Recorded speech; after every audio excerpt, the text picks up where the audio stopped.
Hadirin yang dimuliakan Allah, alhamdulillah kita udah selesai membacakan qasidah Al-Burdatul Madih. Jadi memang dasar dari setiap amal kita harus ada motivasinya. Motivasinya adalah kecintaan tadi. Itulah yang bikin Nabi sabar. Nabi sabar, diusir, dihina, dilemparin, yang paling fatal sampai dibunuhin sepupunya, pamannya, keluarganya, sahabatnya, karena punya dasar cinta kepada umatnya. Beliau harus berkorban memang. Ketika Allah tanya, gimana Muhammad, ini kamu akan banyak ujian, baik kepada dirimu, keluargamu, ya, umatmu.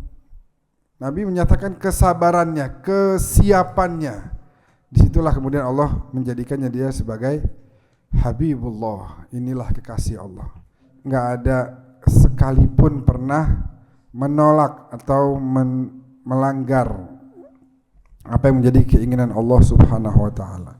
Ketika Allah ingin menguji dia, menguji keluarganya, menguji umatnya, dia menyiapkan segala apa yang perlu disiapkan dari kesabarannya, mentalnya. Makanya layak dipanggil Habibullah.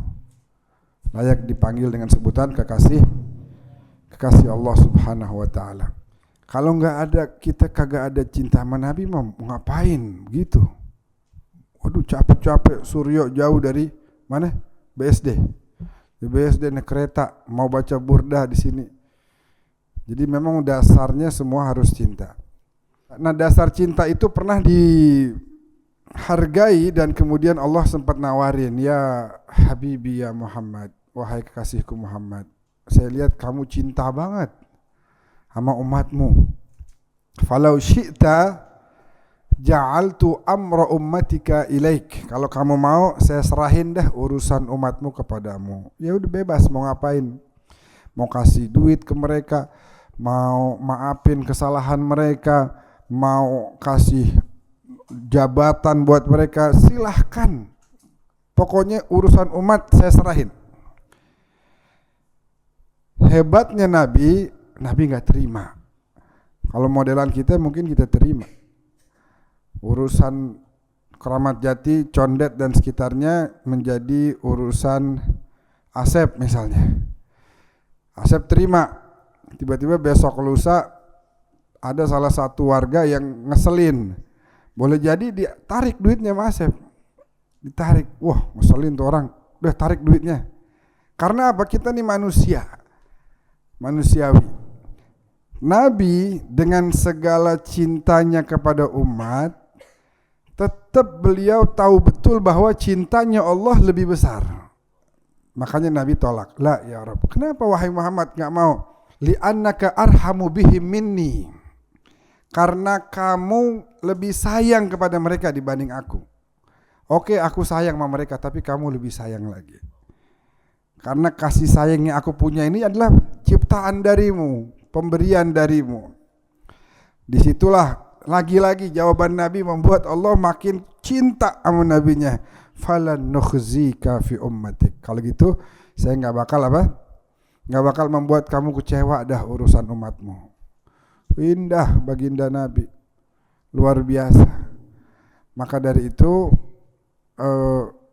beliau sangat-sangat menghargai umatnya. Dengan segala kekurangan kita, beliau hargai banget kita sebagai umatnya. Kita tahu betapa cintanya Nabi sampai Nabi pengen banget semua tanpa terkecuali masuk ke dalam surga.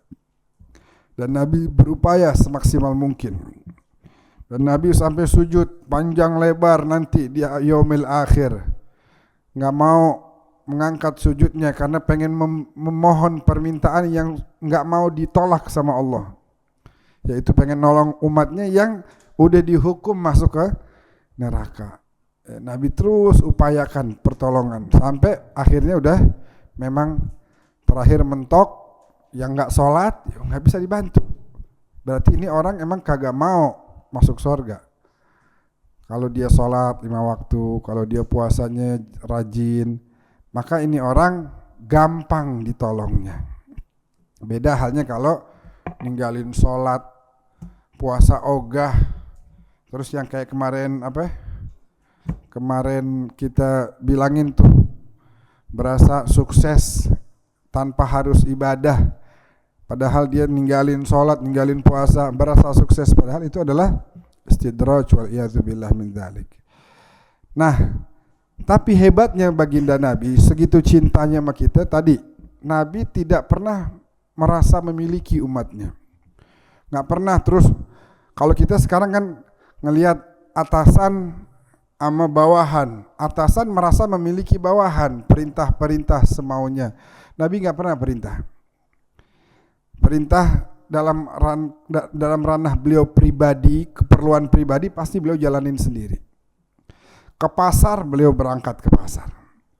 Padahal yang mau bantuin semua sahabat, mau bantuin Nabi, tapi Nabi bilang lah, Nabi ke pasar belanja. Begitu. Nabi bawa belanjaannya sendiri. Nabi benerin sendalnya kalau sendalnya rusak. Nabi nimba air. Coba bayangin, Rasulullah nimba air, meras kambing susu.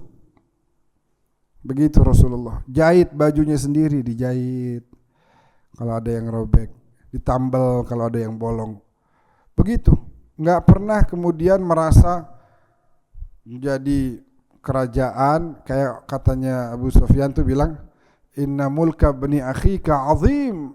Wahai Abbas, kerajaan ponakanmu itu azim, wah besar. Padahal Nabi nggak pernah bikin kerajaan. Innaha nubuwah, ini kenabian, bukan kerajaan, bukan kekuasaan, bukan Nabi pengen menjadi raja, menjadi presiden, lah abadan. Nubuwah, kenabian. Tadi itu ya, selalu semua beliau serahkan sama Allah. Keluarganya, wahai Nabi, ntar keluargamu bakal diuji dengan ujian yang berat. Mereka semua hambamu ya Allah. Begitu. Kita nih misalnya nih kan datang rata-rata naik motor ya. Kalau kira-kira pas keluar motor kagak ada bagaimana? Sedih gak? Sedih gak? Sedih.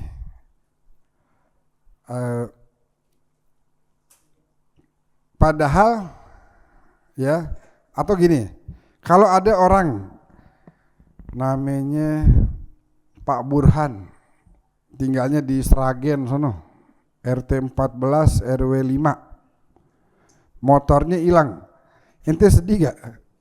Lah kagak kenal, lah siapa itu? Jadi kalau memang kehilangan itu bisa membuat kita sedih, harusnya ketika hilang motor punya siapapun, kita harus sedih. Karena sebenarnya yang ada sekarang ini di depan tuh motor, itu sebenarnya titipan dari Allah, bukan milik kita. Saya misalnya mau ke kamar mandi, nitip sama Habib Hussein nih, Habib Hussein titip handphone dong. Terus saya balik dari kamar mandi, saya minta, Bib handphonenya mana? Habib Hussein gak boleh kesel, nggak boleh marah. Oh kok diminta? Lah emang titipan kan punya saya. Begitu pula semua nih, kita ini milik Allah. Anak kita kalau emang diambil, milik Allah. Harta orang tua, jabatan, bukan punya kita. Ini Allah lagi nitipin, hambaku fulan, nih saya titipin jabatan, amanah ya, jalaninnya amanah. Ini saya titipin duit nih, ingat ada hak orang miskin di situ. Ini saya titipin nih rumah, ya, bukan punya kamu. Kalau suatu saat aku mau ambil, itu milik aku. Titipan, harus ngerti ini titipan. Ya, walaupun memang kita namanya manusia, kadang-kadang sedih kalau kehilangan, tapi kita harus sadar, ya, tahu betul bahwa semua bukan punya kita. Jadi jangan pernah merasa kehilangan. Karena Nabi bilang innal qalba la yahzun, sungguh hati sedih waktu Ibrahim meninggal. Ibrahim ini anaknya paling kecil. Wa innal aina la tadma, sungguh mataku berurai air mata. Tapi apa? Wala naqulu siwa ma yurdi rabbana jalla jalaluh, tapi saya nggak bakal ngomong sesuatu kecuali yang bikin ridho saya punya Tuhan. Innalillahi wa inna ilaihi, sesungguhnya kita milik Allah dan akan kembali kepada Allah. Jadi jangan ngucapin sesuatu yang bikin Allah menjadi murka. Kesadaran itu bahwa semua milik Allah, semua adalah titipan, jabatan, harta, ya, kendaraan, bahkan keluarga kita, semua milik Dia. Begitu. Nabi Ibrahim disuruh, Ibrahim itu Ismail sembelih. Enggak bilang ini kan anak saya, enggak. Iya, siap. Sama'an wa ta'atan ya Rabb. Ini milikmu, ini hambamu, ini ciptaanmu. Begitu. Mau disembelih, baru kemudian diganti. Nabi Muhammad pun sama. Dikasih tahu, ntar keluargamu, cucu-cucumu nih, Sayyidina Hasan bakal diracun, Sayyidina Husain bakal dibunuh. Rasulullah kemudian menyatakan kesiapan dan ketabahannya, sabran liqada'ik, sabar dengan segala ketentuanmu ya Allah. Inilah as'aluka raddal qada'. Saya enggak akan minta batalin itu semua. Yang saya minta adalah bagaimana saya dibikin kuat menjalankan ini semua. Nah, kita minta itu. Jadi jangan pernah kita merasa kemudian memiliki. Hargai semua orang. Tiap orang yang punya jasa sama kita, kita harus hargai, ucapkan terima kasih. Dan setiap apa yang seakan-akan milik kita, ya, kalau memang hilang, ya sudah kita kembalikan. Berarti amanahnya sudah selesai. Tapi selagi itu amanah ada pada kita, jaga dengan baik. Ya, jaga, jalanin, jangan sampai kemudian amanah tersebut kita khianatin. Nah, hari ini amanah buat kita apa? Bukan cuma keluarga, bukan cuma harta, tapi juga amanah membawa ajaran Islam yang harus kita sampaikan kepada anak keturunan kita, kepada keluarga kita. Ini amanah dari Allah. Begitu dari generasi ke generasi. Dari Rasulullah kepada keluarga dan sahabatnya. Kemudian generasi tabi'in, kemudian tabi'in, terus begitu dari generasi sampai ke Wali Songo. Terus satu demi satu. Hari ini ada pada kita. Kita sekarang bertanggung jawab memegang tongkat estafet amanah tersebut, kita lanjutin. Kita jadikan diri kita sebagai pelanjut risalah kenabian. Yang tadi Sayyidina Abbas paman Nabi bilang innaha nubuwah, ini kenabian. Ini risalah min indillah tabaraka wa taala, bukan kerajaan. Ini adalah hidayah yang ingin disampaikan kepada umat manusia. Nah, setiap kita bertanggung jawab. Ayo gunakan ini medsos kita gunain. Betapa sekarang ini handphone sebenarnya banyak sekali bahayanya. Ya, kita kalau yang terakhir kita pegang sebelum tidur apa? Handphone. Yang pertama kita pegang pas bangun apa? Handphone lagi. Jadi coba dicek dah. Kadang-kadang bisa dilihatin. Layar nih nyala berapa jam tuh, bisa dilihatin. Ada yang 5 jam, ada yang sampai 7 jam. Dalam sehari ini layar nyalanya segitu, bisa dilihat kan tuh di pengaturan. Sedangkan waktu terus berjalan. Ayyam kullama dhahaba yaumun dhahaba ba'duk. Sungguhnya engkau adalah hitungan hari demi hari. Setiap hari berlalu, setiap pula umurmu berkurang. Setiap hari berlalu, setiap makin lobet nih kita nih makin lobet. Begitu. Umur nggak ada yang tahu. Sekarang umur kita udah tinggal berapa persen? Wallahu alam bissawab. Nah, kita jaga akhlak, jaga adab kita. Kita sedih terjadi perpecahan saat ini sekarang ya. Ini kan adu domba antara habaibnya dengan kiai ulama, diadu domba. Wah, ini ada pengajian Habib diserang, begitu. Sedih kita. Nabi pasti sedih, pasti sedih. ngelihat kayak kejadian seperti ini Nabi sedih.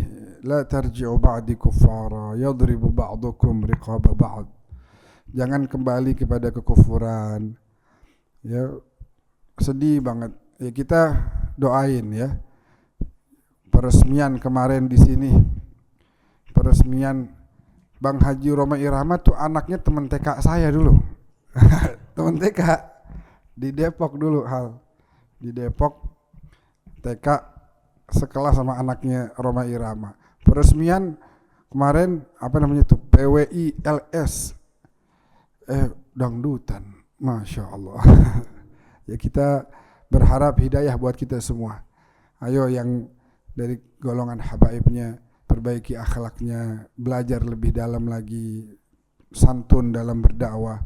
Begitu pula dari setiap golongan umat Islam harus memperbaiki dirinya masing-masing. Akhlaknya harus dijaga.